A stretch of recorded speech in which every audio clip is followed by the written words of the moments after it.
United Nations says governments and the private sector must act now to reduce the effects of climate change. According to the Special Envoy for the UN Climate Action Summit, Mr. Luis Alfonso de Alba, it is time the world concentrated on relevant actions for all countries in mitigating the effects of climate change. The Africa Climate Week is a lead-up to the Climate Change Summit scheduled for September.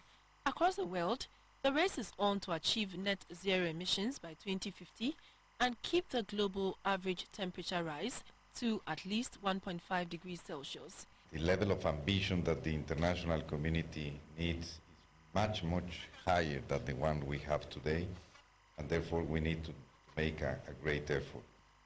We are very much aware that Africa is a continent which is not responsible of the problem to a large extent, but it is one of the continents, if not the continent, that suffered the most from climate change.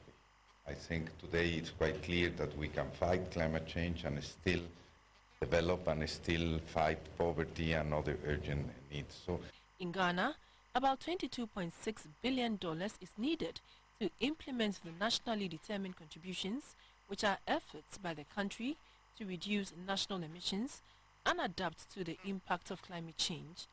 According to the Ministry of Environment, Science, Technology and Innovation, Ghana's climate action plans are embedded in the country's national development strategy. For the first time since the colonial days, we have embarked on the building of new railway lines.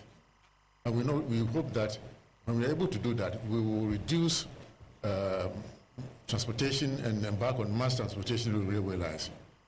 And in that regard, the President is also interested in electrifying the railway lines so that we don't use diesel locomotives. Apart from that, there are plans to introduce light rail trams in about 3 of the major cities in Ghana. In terms of adaptation, government has a policy, what we call One Village, One Dam. That we are building dams to provide water for people, for the animals, for irrigation. The Special Envoy for the UN Climate Action Summit, Mr. Luis Alfonso de Alba, is asking Ghana to share her rich experiences with other countries. For GBC 24, Shirley Annan reporting.